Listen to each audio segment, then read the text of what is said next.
Cela étant dit, je voulais vous remercier d'être ici. Je voulais vous présenter donc les participants d'aujourd'hui avec tout d'abord Dr Laura Tossi en ce qui concerne la transition pour la prise en charge et le soin. Donc un grand merci Laura Tossi de nous avoir rejoints. Vous avez maintenant la parole. Alors pour l'instant, je ne peux pas partager mon écran, Michael.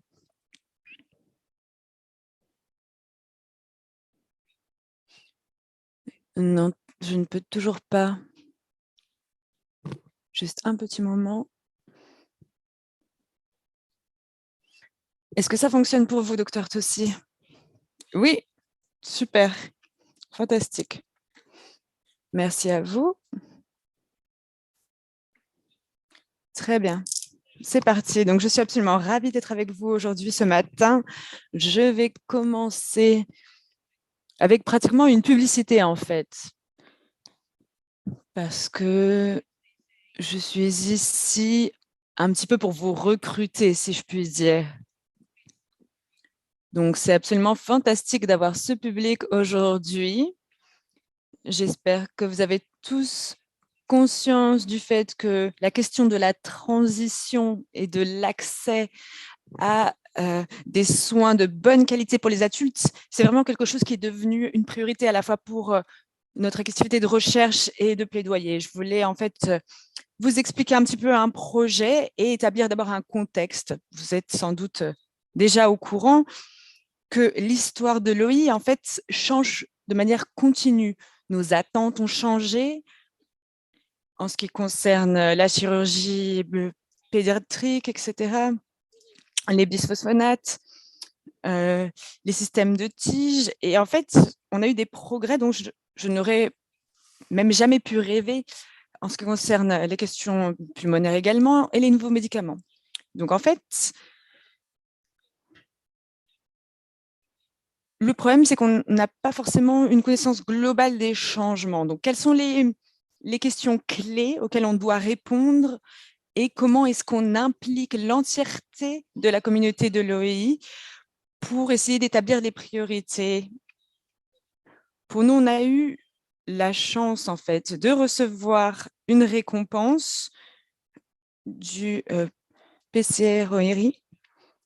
Et un des messages qui a été très clair, c'était qu'il fallait prêter plus d'attention à la transition et à l'accès aux soins pour les adultes. On est donc ravis d'avoir reçu une autre récompense du PCORI, mais la question, c'est vraiment comment améliorer la transition et comment améliorer l'accès en fait à la prise en charge et aux soins. Donc, ce qu'on va faire, tout d'abord, on va parler à tous les gens qui souhaitent s'adresser à nous, donc que ce soit les soignants, des individus ou d'autres personnes en charge d'organisation pour d'autres maladies rares, parce qu'ils font face au même genre de problème. Personne ne sait vraiment ce que les adultes veulent et ce dont ils ont besoin. Et on veut en fait inviter tout le monde dans cet appel à nous rejoindre. On veut avoir des sessions d'écoute. On va en avoir beaucoup, où on aura 5-6 personnes qui pourront parler de leurs problèmes selon eux. On veut explorer les lacunes et les opportunités pour la Fondation par rapport à ce problème. Donc, qu'est-ce que veut la communauté? De quoi est-ce que la communauté a besoin? Est-ce qu'on devrait faire des centres d'excellence ou est-ce que ça pourrait être trop compliqué pour les gens de s'y rendre? Est-ce que la communauté est ouverte à avoir des coordinateurs de pair à pair? Quel est le rôle potentiel de la télémédecine? Le gouvernement a été assez strict à ce sujet, mais le Covid, ça a vraiment permis de changer d'avis là-dessus. Donc, que peut faire la Fondation OI? Est-ce qu'elle devrait former des coordinateurs? Est-ce qu'elle devrait développer des normes en ce qui concerne le soin? Donc, toutes ces questions et bien d'autres sont maintenant dans notre esprit. Et la raison pour laquelle on veut parler à autant de personnes, c'est pour faire en sorte qu'on puisse identifier tous les problèmes possibles. Notre objectif à long terme serait de créer une planification stratégique pour la Fondation qui pourrait capitaliser sur ces découvertes, puisqu'il faut les aider à développer une stratégie qui pourrait à la fois représenter cette histoire changeante pour le long terme, pour essayer d'avoir un plan sur 50 ans. Donc, à quoi ressemblera la situation de l'OI dans 50 ans? On ne sait pas, on ne peut pas avoir une réponse immédiate, mais on a besoin de la participation de tous les individus qui le souhaitent pour essayer de développer des meilleures solutions. Donc, faites-vous entendre et si vous souhaitez nous parler, n'hésitez pas à contacter Stacey Lorraine, qui est vraiment au cœur de tous ces efforts. Et pour plus d'informations, vous pouvez vous rendre sur notre site Internet. Mais on a besoin de vous, on vous veut avec nous. Donc voilà, un poster de recrutement pour la Deuxième Guerre mondiale. Est-ce que vous faites tout ce qui est en votre pouvoir? On espère que c'est quelque chose qui peut vous aider. Et voilà, c'était ma petite publicité pour la matinée. Et on va pouvoir commencer avec le programme. Merci beaucoup, Michael. Merci beaucoup, Dr Tosi. Je voudrais maintenant vous présenter le Dr Lindsay Nicole, qui nous rejoint de Portland et elle parlera de ce sujet complexe avec le point de vue pédiatrique. Un grand merci d'être avec nous, Dr Nicole. Merci beaucoup. Merci pour votre invitation. Est-ce que vous m'entendez? Alors, je vais essayer de partager mon écran.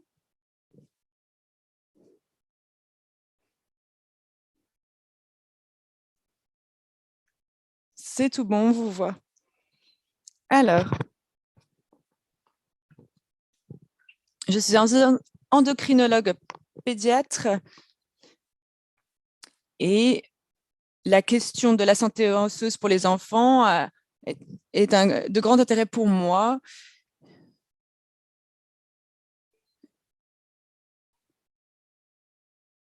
C'est un sujet qui m'intéresse beaucoup et j'aime beaucoup m'occuper de patients affectés. Donc, voilà un petit peu la raison pour laquelle je fais ce que je fais.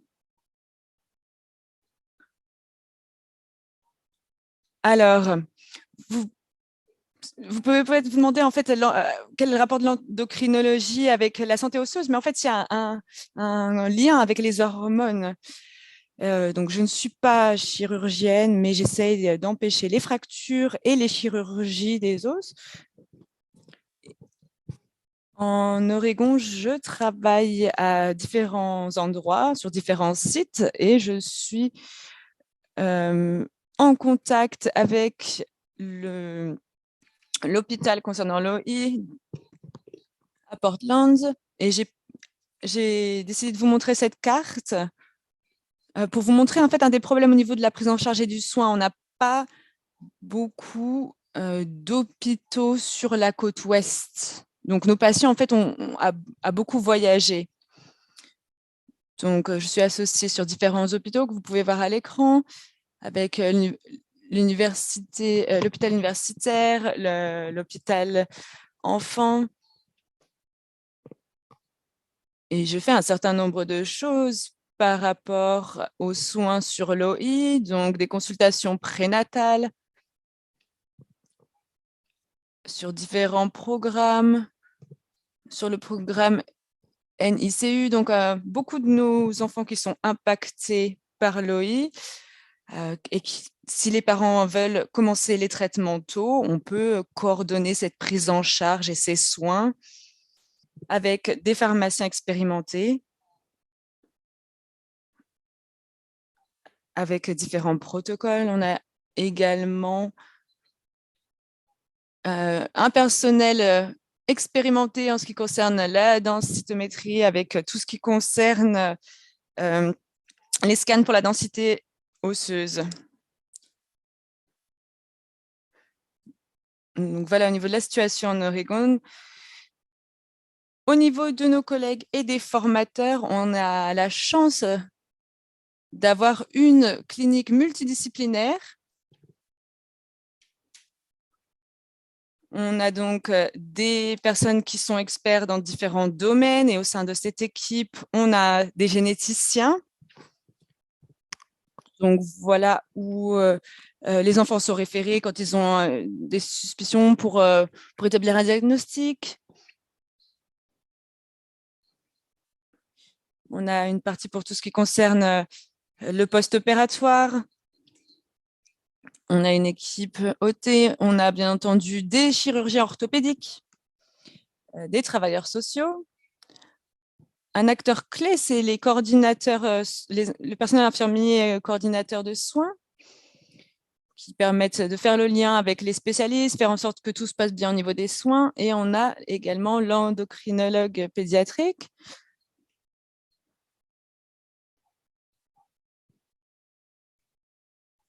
On a ces plans de soins à différents endroits dans l'Oregon.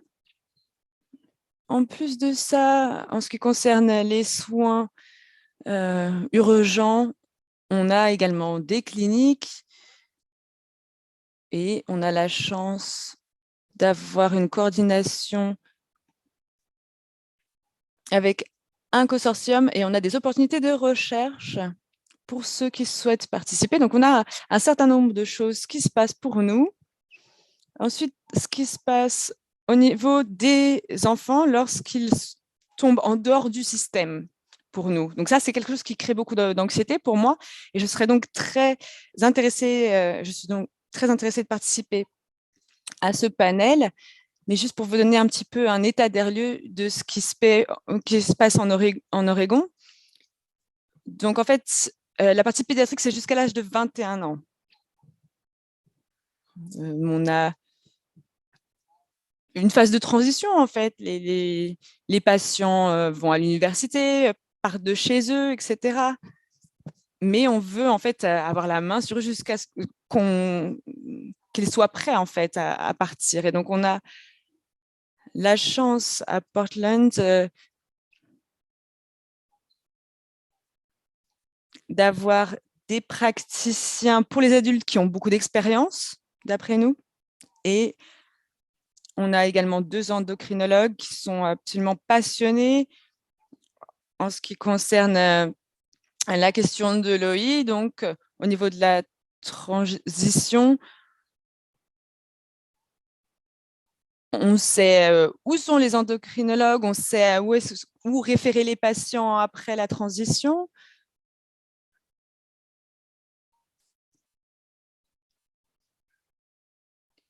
Et je pense que j'ai vraiment beaucoup de chance à ce niveau-là. On a des programmes très solides en ce qui concerne la densité minérale osseuse, sur les maladies osseuses, etc. Et dans certaines situations, lorsque les enfants ne peuvent pas rester à Portland, on essaye d'avoir des travailleurs sociaux pour voir comment les aider en termes d'assurance également.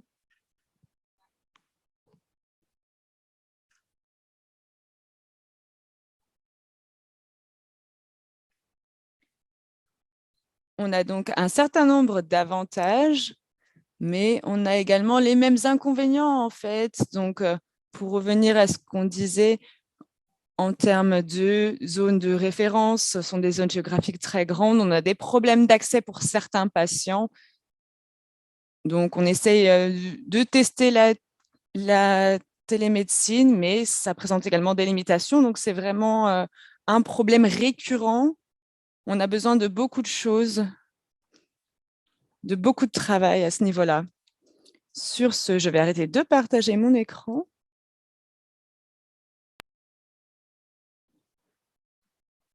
Merci, docteur Nicole.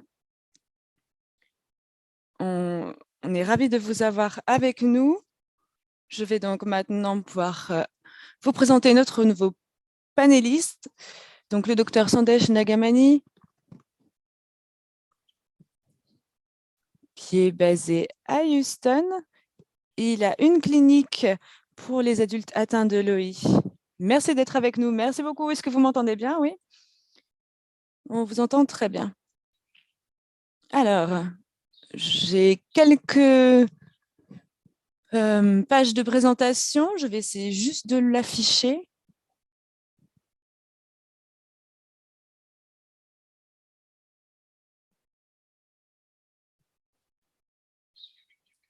Très bien, je pense que vous pouvez tous voir mon écran maintenant. Vous m'entendez? Très bien. Un grand merci à l'OIF, merci Dr Tossi, merci Michael, merci Tracy d'avoir organisé cette séance. On m'a chargé aujourd'hui de parler de ce que les patients devraient savoir pour faire en sorte que la transition soit plus efficace qu'elle ne l'est actuellement. Donc, je suis professeur associé et vice-président pour la recherche clinique dans le département de molécules et génétique humaine. Je suis un généticien et je suis en charge des adultes atteints de l'OI. Dans ma clinique génétique, j'ai un nombre de patients conséquents atteints d'OI. Donc, comme Dr Nicole l'avait mentionné, en termes de centre de recherche médicale, moi, j'ai la chance de travailler dans le contexte d'un des plus grands centres médicaux aux États-Unis, donc celui du Texas. On a juste une partie qui est visible à l'écran. On a plus de 100 000 employés avec 10 millions de patients par an environ. Le campus est sur 5 km². Il y a beaucoup de parties du campus que je ne connais même pas. Donc, parce qu'on a un département très étendu ce qui concerne la génétique et la partie pédiatrique, j'ai la chance de travailler avec un groupe absolument fantastique d'experts qui s'occupent des enfants atteints de l'OI. Je suis sûre que vous reconnaissez certains de leurs noms. Donc, ce sont vraiment des experts pour l'OI. On a donc une clinique sur la partie dysplasie, donc qui traite les maladies osseuses. En ce inclut l'OI avec une partie orthopédique, une partie radiologie. On a des coordinateurs cliniques et on a également d'autres spécialistes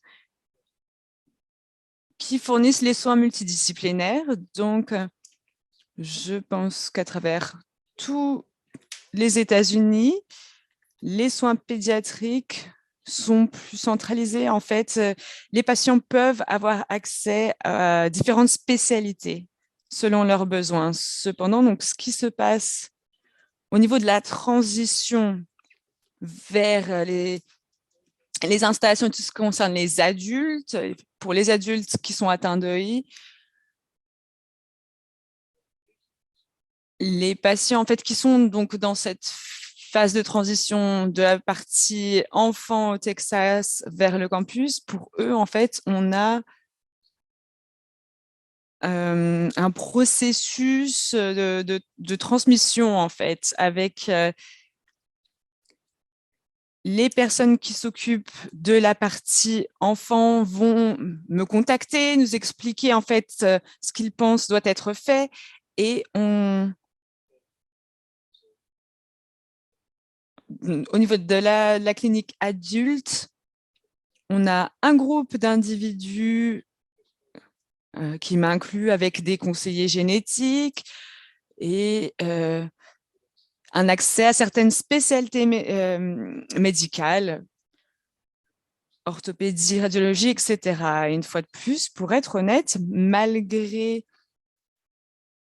le fait qu'on ait cette transition, on a parfois des problèmes parce qu'il y a toujours des problèmes de transition en ce qui concerne les assurances pour les assurances médicales privées, etc. Les gens qui utilisent le Medicare peuvent avoir accès à une spécialité, mais pas à une autre, selon leur couverture. Et également, les spécialistes adultes, en ce qui concerne la médecine pulmonaire, orthopédie, etc. En fait, on n'a pas forcément des individus qui sont vraiment focalisés sur la question des soins concernant l'OI. Certains ont beaucoup d'expérience en ce qui concerne la chirurgie orthopédique, qui peuvent gérer ces patients, mais contrairement à la partie pédiatrique, où on a vraiment des chirurgiens qui sont spécialisés dans l'OI, on n'a pas la même chose pour les adultes. Et ça peut parfois être un défi pour eux.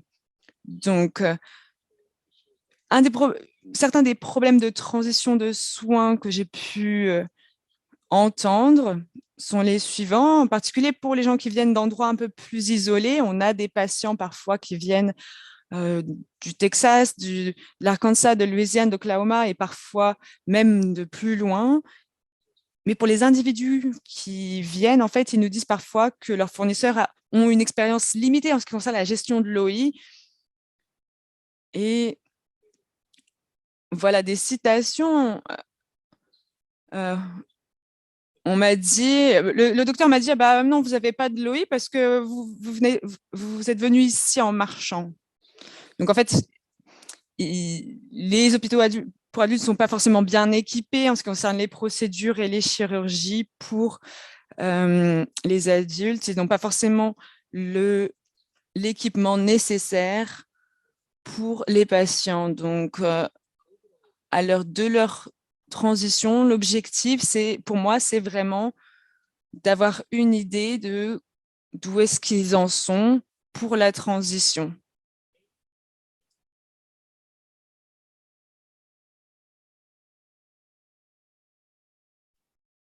Donc, vraiment, vous devez vraiment savoir quel est votre type de mutation génétique. Il y a des types de traitements ou types de soins reçus et également savoir quelle est votre augmentation, votre perte de densité osseuse. Toutes ces informations sont importantes pour nous afin de pouvoir décider quel type de traitements ultérieurs seront adéquats. Pour les chirurgiens n'ont eu de cesse de dire que toutes les procédures qui ont été effectuées au Texas à l'époque de l'hôpital, au niveau de l'hôpital pédiatrique, c'est un grand centre médical, mais tous les registres en matière de transition, en particulier les enregistrements en matière d'imagerie médicale, nous ne pouvons pas consulter les images si elles n'ont pas été prises dans nos installations. Donc, tout ce qui est lié donc à la densité osseuse, aux analyses de densité osseuse, aux examinations au niveau du squelette. Nous devons travailler également sur la prévention. Ça serait fantastique si vous pouviez avoir un plan concernant votre chirurgie orthopédique et pédiatrique, puisque eux ne peuvent pas, les pédiatres ne peuvent pas pratiquer la chirurgie. Quel type également d'anomalies dentaires, de dentinogènes imparfaites en particulier, et tout ce qui est cardiopulmonaire, quel type d'écho de cardiogramme a été effectué, quel type également les tests concernant les fonctions pulmonaires. Toute évaluation également au niveau auditif, le statut en matière de vaccination, également lié donc à la COVID-19, ou tout type d'autres de maladies contagieuses type grippe ou influenza, pour permettre donc une meilleure transition, puisque nous savons en tant qu'adultes quel type de soins vous pouvez recevoir. Une équipe donc de soins est établie. Une thérapie médicale doit être menée par tout type d'experts, tout type de centre orthopédique, de médecine interne, et vers une transition de médecine spécialisée. Donc, si vous avez à proximité de chez vous des services que vous pouvez utiliser en audiologie pulmonaire, c'est important que nous puissions travailler en coordination avec ces centres de soins-là.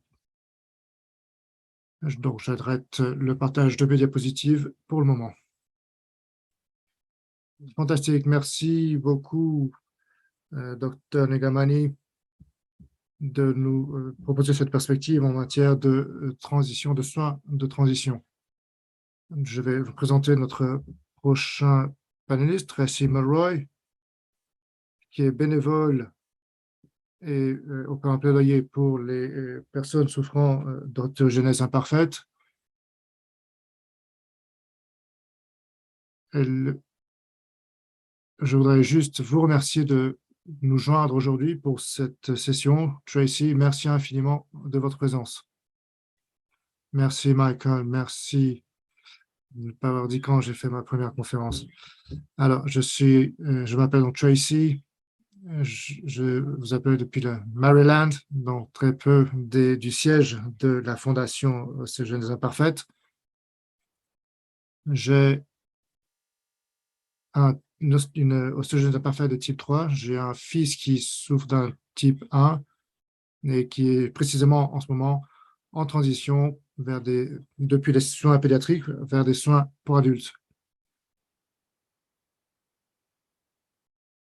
Je suis dans le comité directeur pour la fondation. C'est mon deuxième mandat. J'ai commencé il y a 15 ans. Donc,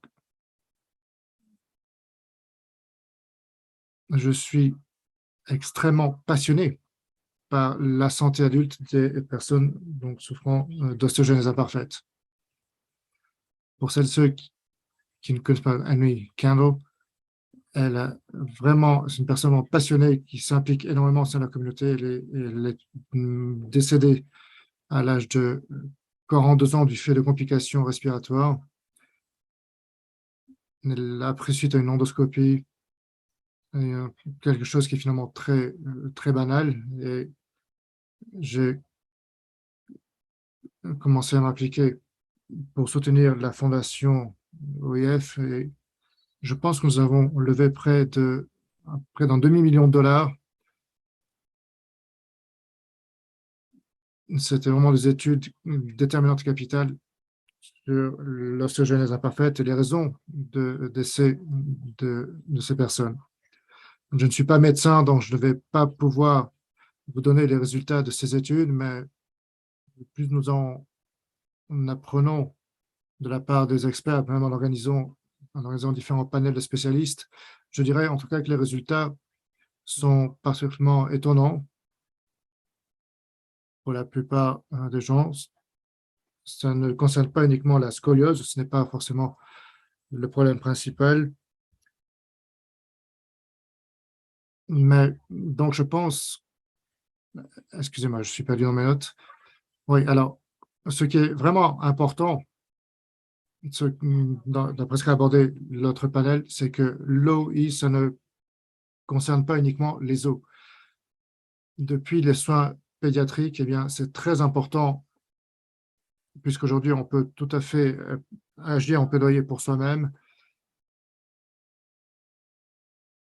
et promouvoir les connaissances. Je suis ravi d'avoir trouvé des médecins qui peuvent me dire, vous savez, je ne sais pas tout concernant l'ostéogenèse imparfaite. Je travaille avec vous, je sais qu'on peut vraiment recevoir le soutien de la Fondation. Et lorsque je me suis adressé à différents docteurs, j'en ai tous la pensée qu'ils connaissent tout sur l'OI. Mais non, si on vous dit ça, eh bien, c'est une alerte. Il vaut mieux courir, aller loin de ces personnes qui prétendent tout savoir sur l'OI. Alors, j'ai été hospitalisé récemment à l'extérieur je vis à l'extérieur de Washington et c'était vraiment près de chez moi. Je suis tombé, j'ai eu une chute particulièrement sérieuse. Le fait de manque de soins de qualité que j'ai reçu était incroyable. J'étais donc un institut qui dépendait de l'hôpital Johns Hopkins. Mais ça, c'est également d'autres problèmes qui concernent l'accès aux institutions. Donc, c'était vraiment difficile pour moi.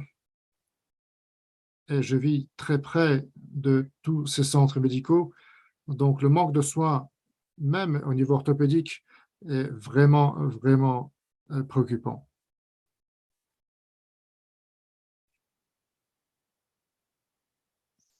La clinique qui m'a pris en charge était dirigée par une personne fantastique, mais qui est retraitée la clinique a dû recommencer à s'organiser, a dû se réorganiser. Nous avons pu collecter en cas de personnel établi.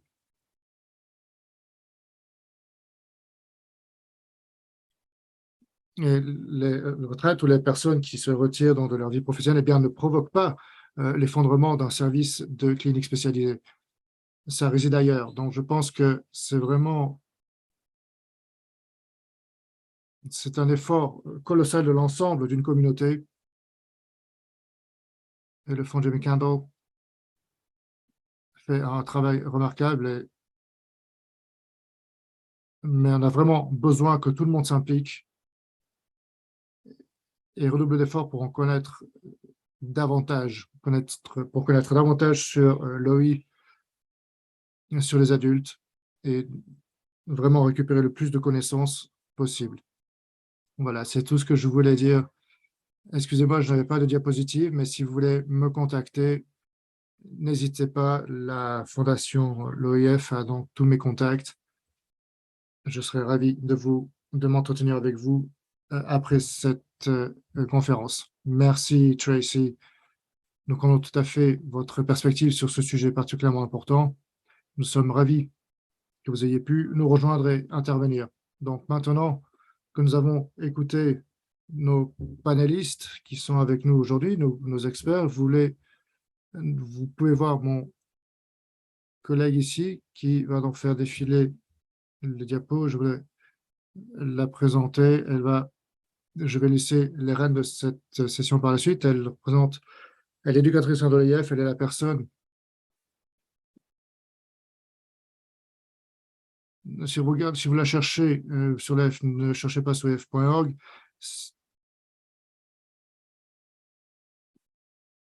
Elle gère tout type d'entrant concernant donc la fondation. Elle peut vous aider pour tout ce que vous cherchez. Si vous cherchez un prestataire de soins médicaux, c'est vraiment la personne qui peut tout à fait recevoir l'ensemble de vos questions concernant la fondation. Elle va présenter différents scénarios possibles. Jessica, merci infiniment. Merci beaucoup, Michael. Je voulais également rebondir, comme l'a dit Michael, la semaine prochaine, nous encouragerons les conférences et il y a énormément d'informations qui sera disponibles sur le chat ainsi que sur la boîte de clavardage et différents liens qui vous seront fournis. Le jeudi, nous aurons une réunion sur Zoom avec les différents membres de la communauté qui pourront se connecter. Tous les traitements médicaux qui sont disponibles dans vos quartiers. Nous pouvons également poursuivre nos conversations concernant les soins de transition, les transitions vers de nouveaux soins. Donc, je vais commencer avec notre premier scénario. Dans le premier scénario, j'ai 17 ans et je commence ma dernière année d'études. Mes parents et moi avons réussi à trouver un équilibre dans mes responsabilités tout au long de ma adolescence. Et l'école de mes rêves ne se trouve pas à proximité de ma ville natale. Donc, j'appréhende de quitter l'État pour aller étudier. Avez-vous des conseils pour gérer les soins pendant mes études universitaires?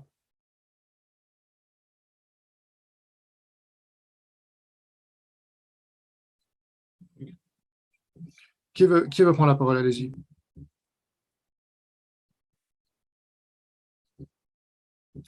Il n'y a pas d'ordre spécifique pour nos experts.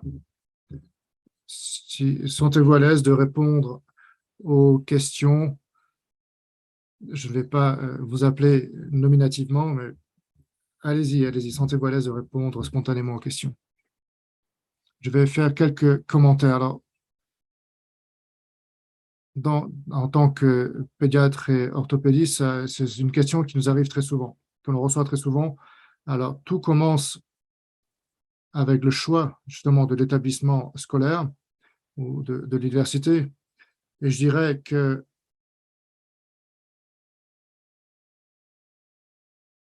la Fondation est toujours ravie de pouvoir accompagner ces jeunes personnes, ces jeunes qui vont donc poursuivre des études supérieures et de se rendre donc disponibles pour eux. Je reçois des courriers, de longs courriers de la part de mes enfants. Je suis une personne qui a survécu à de grandes brûlures.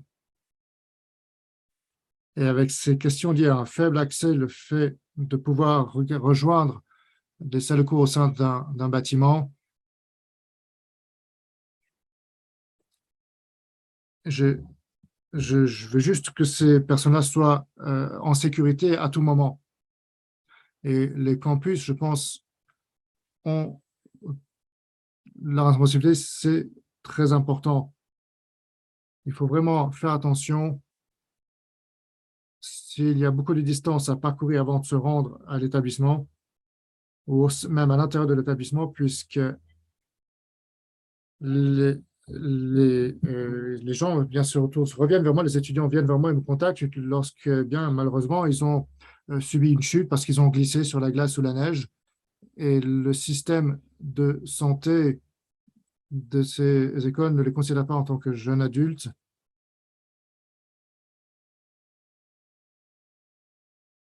Et bien, si des urgences, des situations d'urgence arrivent, les établissements doivent être responsables.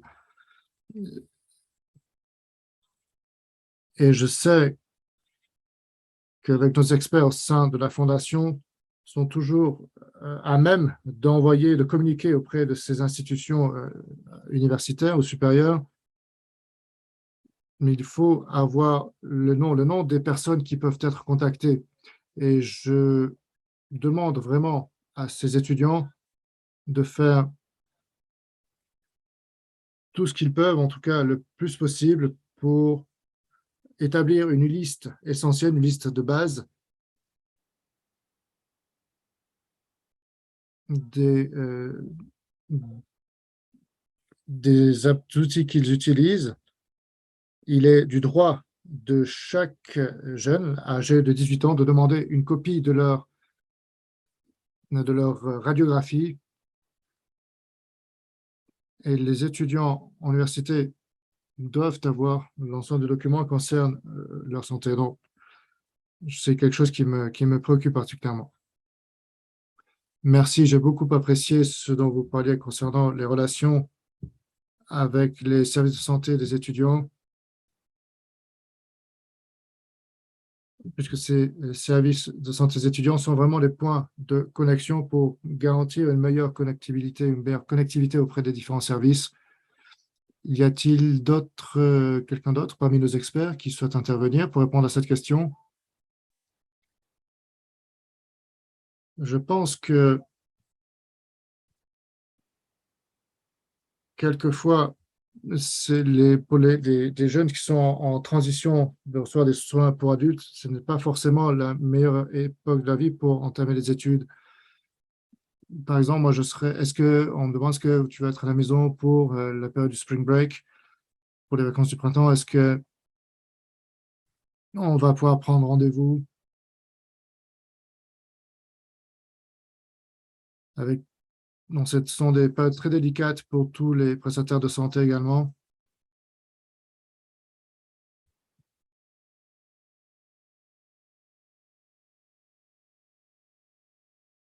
Donc, cela permet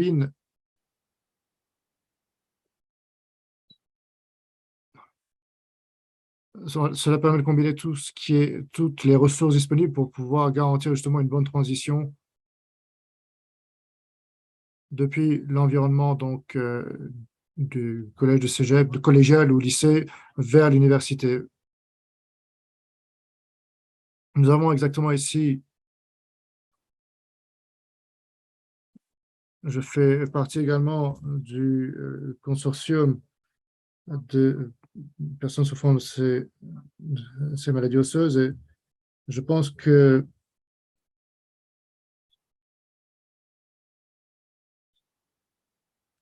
en fonction de l'emploi du temps, est-ce que vous avez avoir la possibilité de suivre les soins, et également, il faut bien avoir en tête la personne de contact qui pourra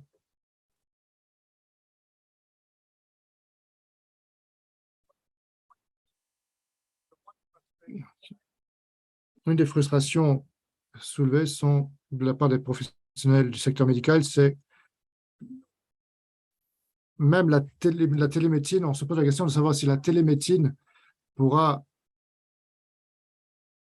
être établie avec vos praticiens, avec le personnel de santé qui vous suit dans la ville où ces personnes-là se trouvent, même avec des patients établis. Donc, ce qui serait intéressant, ce serait de trouver un prestataire de santé au niveau local qui serait intéressé à pouvoir gérer des événements soudains lorsqu'un patient va suivre des études universitaires. Est-ce que je peux rajouter quelque chose? Oui, bien sûr.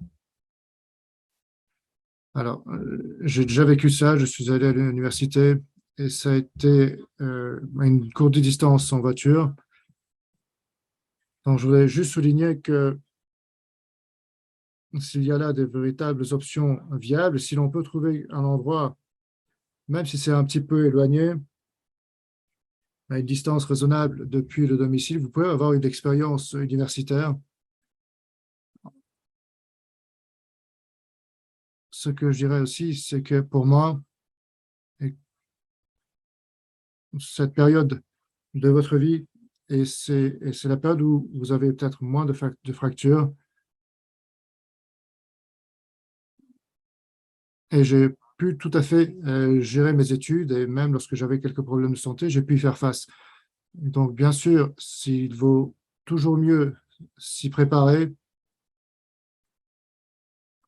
mais vous allez toujours trouver un moyen pour y parvenir. Lorsque ces situations arrivent, et dans le contexte de la pandémie, lorsque vous trouvez quelqu'un dans votre école qui souhaite vous connecter avec d'autres professionnels, réduire cette brèche, finalement, cette brèche médicale, grâce à quelqu'un qui peut avoir l'expérience dans ce domaine, est absolument essentiel. Très bien. Donc, deuxième scénario, il me reste quelques mois avant la fin de la couverture du régime d'assurance de mes parents. Je suis avec mon médecin traitant depuis 2 ans. Il m'a beaucoup aidé et je cherche constamment en savoir plus sur l'OI. Et je crains que le changement de régime d'assurance n'entraîne une perturbation dans mes soins. Comment puis-je m'y retrouver dans tout cela?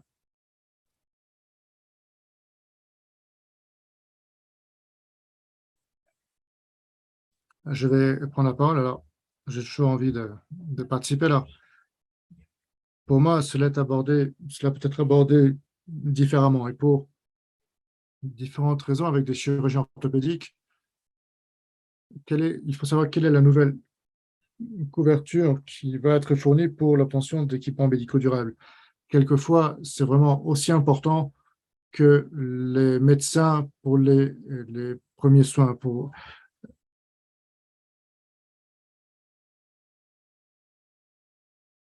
Je pense que les médecins donc, de régime d'assurance font également tout un travail de détective. Si vous aimez vraiment votre médecin du régime d'assurance avec lequel celui-ci est affilié, si vous considérez l'ensemble des options en matière de prestations de soins de santé, où est finalement l'avantage? C'est à 100% si vous restez dans la même zone géographique. Avec la chance, vous allez pouvoir trouver un plan d'assurance, une couverture d'assurance qui vous permette de couvrir tout ce dont vous avez besoin et de retrouver le médecin qui soit affilié à ce type de couverture médicale. Bon, ce n'est pas toujours le cas.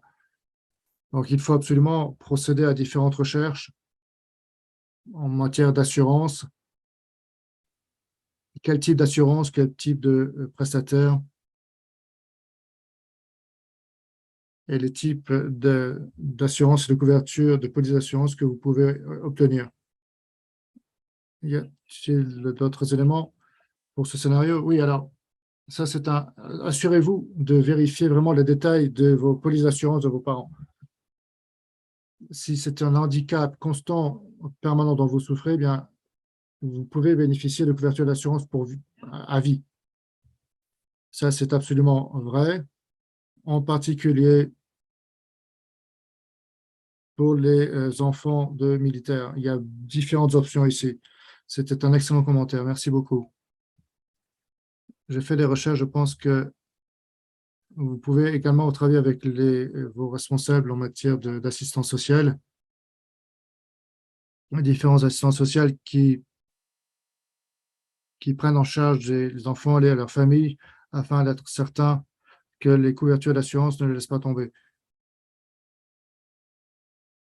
Dans ces cas-là, je pense que c'est vraiment pertinent de s'approcher de vos assistants sociaux. J'ai un médecin qui était dans un cabinet beaucoup plus petit.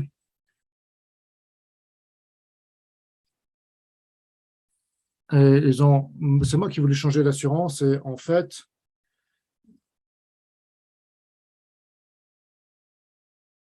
maintenant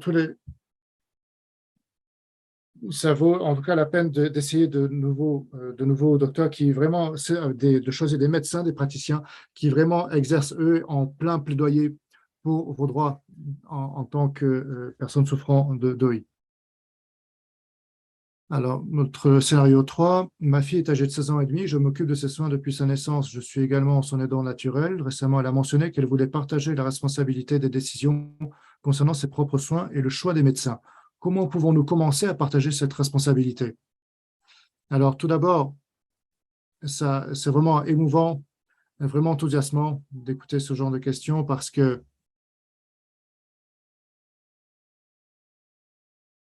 c'est vraiment un moment tout à fait opportun pour se parler de ce sujet. Je recommande fortement d'inclure votre enfant, votre adolescent et adolescente donc dans la prise de décision, puisqu'il leur faut vraiment développer un état d'esprit, l'état d'esprit qui leur fait comprendre bien qu'eux doivent vraiment s'impliquer également. Ils font partie de la prise de décision pour les solutions. On peut tout à fait proposer des conversations en tête-à-tête et j'encourage vraiment mes enfants et les adolescents à m'envoyer des messages à moi directement. Mais je les appelle mes enfants.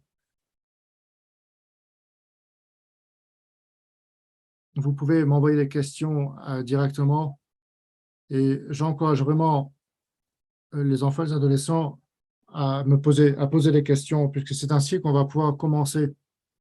Ils vont pouvoir commencer donc à s'impliquer, à agir pour leur propre plaidoyer. Et je pense qu'ils ont énormément d'avantages à s'impliquer de cette manière. Absolument. Et concernant ce scénario, nous avons bien sûr des ressources au sein de la Fondation pour la communication avec les médecins. Peut-être même qu'il y a des ressources que vous pouvez partager directement avec eux. Alors, est-ce que quelqu'un veut intervenir concernant ce scénario? Oui, ici Tracy. Je ne peux pas souligner assez à quel point s'adresser à un spécialiste est important. Les gens ont toujours ce sentiment de dépendance. C'est absolument critique et essentiel pour, pour leur vie, puisqu'ils doivent, eux, eh bien, ils doivent lutter pour eux-mêmes. Donc, concernant les examens de rayons X, les radios, c'était souvent des questions difficiles que nous abordions. Et je pense qu'il est particulièrement important et facile pour les parents lorsque vous avez passé toute votre vie ainsi, je pense que c'est vraiment l'une des thématiques les plus importantes que vous pouvez proposer à vos enfants, c'est vraiment de commencer à partager la responsabilité et d'être d'autant plus impliqué et conscient. Une autre ressource pour laquelle la fondation a développé, c'est virtuellement pour les adolescents qui sont scolarisés donc au secondaire ou au lycée, au cégep, il y a différentes questions qui peuvent être abordées et qui peuvent en tout cas leur permettre de conserver leur objectif. Et je vous encourage vraiment à vous inscrire pour les prochaines sessions pour la prochaine heure dans quelques secondes. Oui, juste une petite seconde. Une question intéressante ici. Est-ce que les collèges et universités sont plus à même de prendre en charge ou d'être plus respectueux de ces étudiants-là? Parce que souvent, on peut trouver les informations les plus pertinentes et les plus à jour, mais certainement la question de la proximité pour fournir des soins spécifiques aux personnes souffrant d'ostéogenèse imparfaite. C'est un bon point de départ en tout cas. Alors, pour notre prochain scénario, j'ai 14 ans et je suis intéressée par le fait d'être plus impliquée et de manière plus active dans ma prise en charge. Alors, comment est-ce que j'annonce ça à mes parents? Alors, ça revient en fait à celui d'avant. Donc, avant, on avait la perspective de l'adulte et maintenant, on a la perspective de l'enfant. Donc, comment faire en sorte d'être plus impliqué dans le soin et la prise en charge?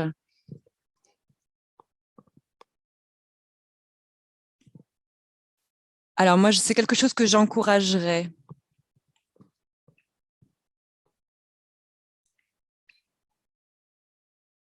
J'ai pas quelque chose en particulier à dire à cette personne, mais j'encouragerais vraiment cette personne de 14 ans à s'impliquer. Et en termes de développement, avec cette étape de vraiment me participer, différents stades et pour différents âges, en fait, ça ne veut pas dire qu'il faut avoir exactement 14 ans ou 18 ans. En fait, tout le monde a son propre cheminement. Et si un enfant commence à poser des questions et veut participer à la prise en charge et aux soins, quel que soit l'âge de cet enfant, en fait, ça veut dire que cet enfant est prêt à avoir une conversation directe et, ils auront peut-être des limitations en ce qui concerne la prise de décision, mais si un enfant ou un ado veut participer, c'est une très bonne opportunité en fait d'impliquer cet enfant et de faire en sorte qu'ils puissent s'exprimer par eux-mêmes. Donc, c'est vraiment quelque chose que j'encouragerais et vraiment, c'est quelque chose que j'essaierais d'encourager, voilà, d'encourager la motivation de cet adolescent. Est-ce que quelqu'un d'autre veut ajouter quelque chose? Alors, je vois pas de personnes de 14 ans. En général, quand je reçois des patients, ils ont au moins 18 ans. Mais une des choses que je fais en sorte que les jeunes personnes comprennent, en fait, s'ils sont adultes, à moins qu'ils aient une autorisation écrite de parler de leurs soins avec leurs parents, s'ils n'ont pas cette autorisation, je ne peux pas le faire, en fait. Donc, il faut vraiment ils doivent communiquer avec moi directement. Alors, si un des parents veut être impliqué, je ne peux pas, en fait, moi, parler de choses spécifiques avec eux. Donc, au niveau des praticiens que j'ai vus, donc j'ai eu on a vu des jeunes personnes, des jeunes adultes qui étaient très au courant en fait de leur historique, de l'état de la maladie, etc. Et pour ces individus, la transition est beaucoup plus fluide. Et après, il y a des jeunes adultes qui viennent et qui n'ont aucune idée en fait de leur historique. Ils doivent demander à leur père ou à leur mère, oh, quand est-ce que j'ai eu ma dernière fracture, etc. Donc en fait, pour ces genres d'individus, je les encourage de manière active à vraiment en fait prendre les rênes de leur prise en charge. Merci beaucoup. Ensuite, dernier scénario.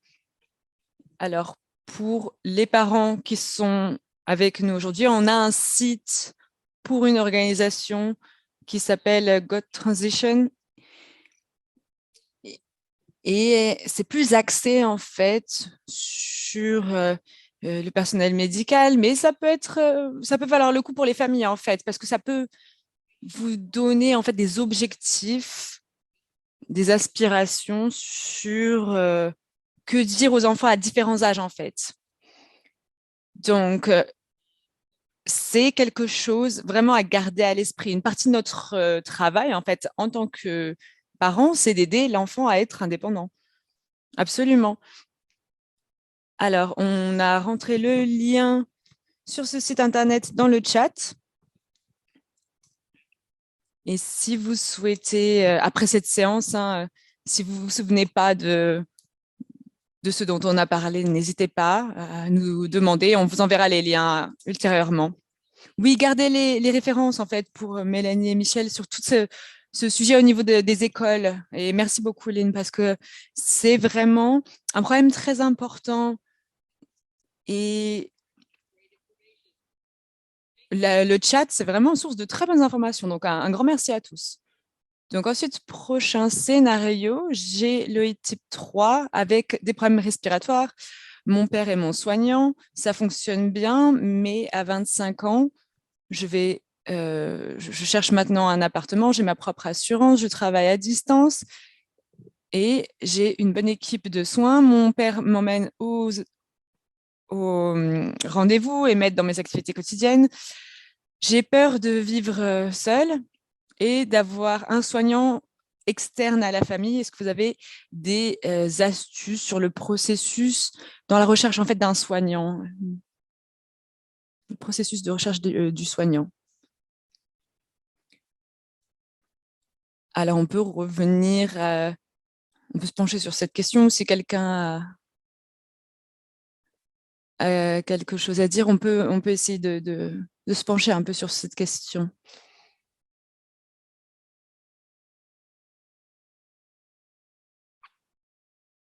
Sinon, on a le scénario 6. Donc, en grandissant, ma mère avait un classeur avec des informations sur toutes les opérations, les médecins que j'avais vus, des informations sur l'OI à transmettre aux médecins, etc. Maintenant, je suis au début de ma vingtaine et je vis seule. J'ai encore le classeur. Et comment est-ce que je choisis, en fait, quelle information est appropriée? Est-ce que je devrais emmener ce classeur? Est-ce qu'il est toujours utile? Donc, est-ce que quelqu'un souhaite développer un peu ce sujet? Quelle est la meilleure manière de partager ces informations? Est-ce qu'il peut y avoir trop d'informations parfois? Donc, comment gérer les informations? Donc, c'est une très bonne question.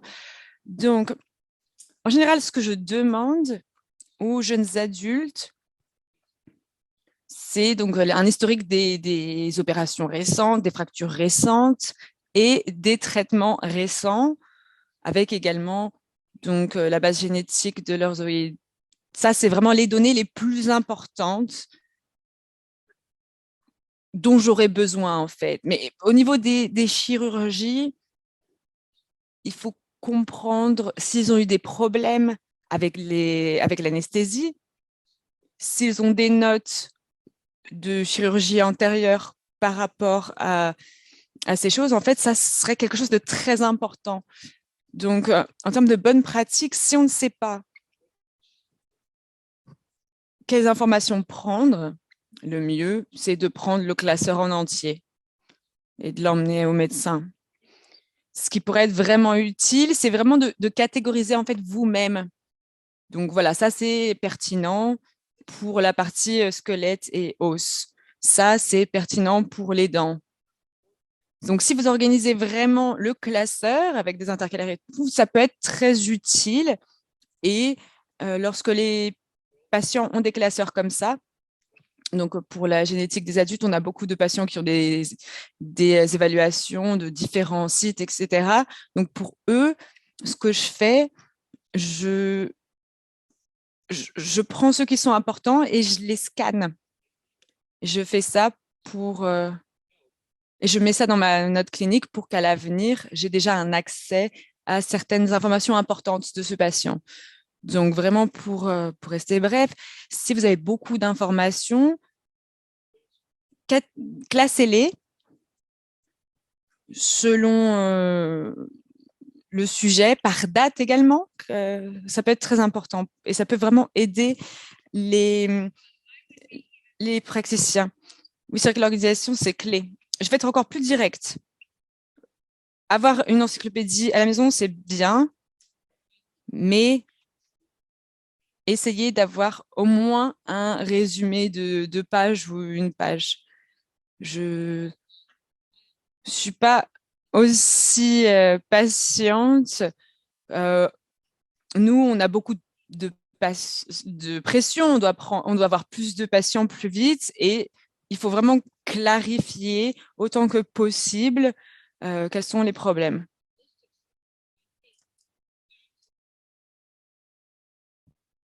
Une liste de médicaments, oui, absolument. Il faut que vous ayez une liste de médicaments. Un historique, oui, tout à fait. Est-ce que j'ai commencé? Est-ce que j'ai abandonné? Quand est-ce que j'ai abandonné? Ce sont des points importants qui vont pouvoir permettre au médecin de vous parler et c'est vraiment, vraiment important. Vous voulez vraiment que le médecin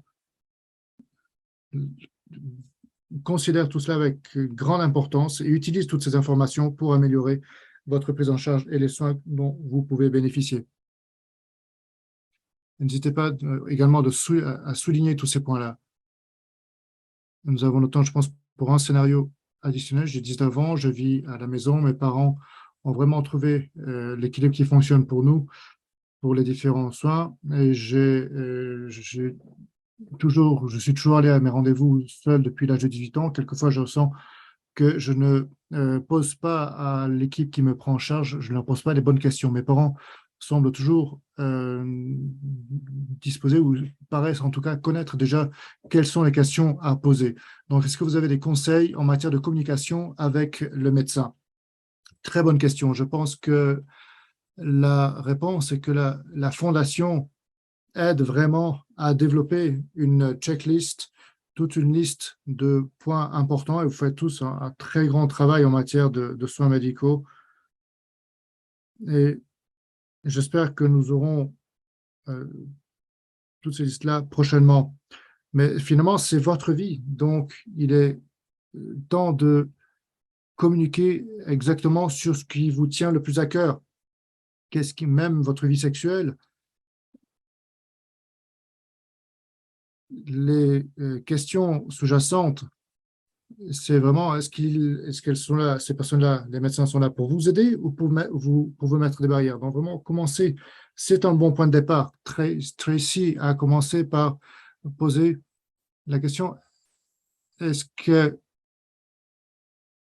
quelquefois c'est difficile pour les médecins de tout enregistrer et une fois que vous êtes avec les institutions, vous pouvez tout à fait mettre des mots et tout à fait identifier les différents éléments de vos registres pour que cela soit beaucoup plus pertinent. Concernant l'envoi des registres, des dossiers médicaux, vous pouvez, ce qui est très bien en matière de MR, c'est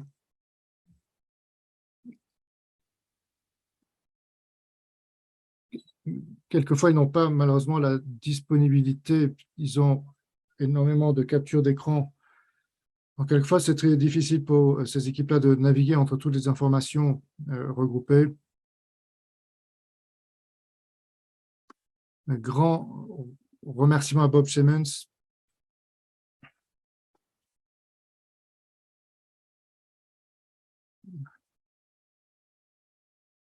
L'interprète s'excuse, il y a beaucoup de bruit parasite au niveau du micro de la part de l'intervenante. Nous faisons de notre mieux. Merci de votre compréhension et de votre patience. L'interprétation reprend. Ne soyez pas embarrassés. Sachez ce que vous voulez savoir, les informations additionnelles que vous voulez que l'on vous donne.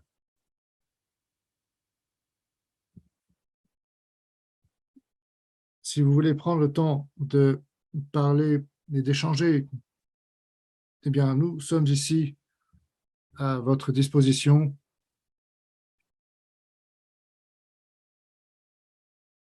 N'hésitez pas à vous enregistrer pour que nous puissions discuter ensemble de toutes ces questions-là.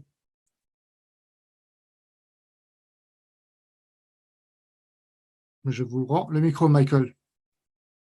Juste une petite seconde, peut-être. S'il vous plaît, assurez-vous vraiment de vous enregistrer pour notre session d'écoute, puisque nous travaillons sur un projet de transition et d'accès aux soins de qualité pour les adultes. Nous avons absolument besoin que tout le monde s'implique et écoute tout ce que nous avons à vous dire. Pardon, Michael, non, pas de problème. Je disais juste que je voudrais vraiment remercier notre groupe d'experts de nous avoir rejoints aujourd'hui. Je remercie tous les participants et notre public ici ce matin, donc sur la côte Est. Nous apprécions beaucoup les perspectives qui ont été énoncées de la part de nos experts. C'est particulièrement complexe, ce sont des sujets dynamiques mais complexes et nous sommes particulièrement concernés et nous nous investissons et nous voulons vraiment que les recherches se poursuivent. Je vais mettre un lien dans la boîte de clavardage ici, lié aux pages Internet des différentes conférences avec les différents liens Zoom. La prochaine session concerne des mises à jour en matière de recherche et les travaux en cours réalisés par l'OIF avec les soins donc liés à la prise en charge des soins des personnes souffrant d'ostéogenèse imparfaite. Je vous remercie. Merci, Michael. Avant, je voudrais juste une recommandation. Je voudrais juste énoncer une recommandation. Ce que Jessica a souligné par rapport à certaines ressources dont vous disposez, qui souvent vont au-delà de la simple expertise médicale en fournissant des guides pratiques en matière de transition pour les patients et qui leur permettent de prendre le contrôle tout au long de leur processus de transition. Donc, il y a énormément d'études et il y aura un intervenant qui participe au sein de l'OIF et qui a une grande connaissance clinicienne, une grande connaissance clinique sur ce sujet-là. Alors, je voulais juste souligner cela et que vous l'ayez à l'esprit. Merci, très bien. Merci beaucoup, absolument. Très bien, merci beaucoup à toutes et à tous.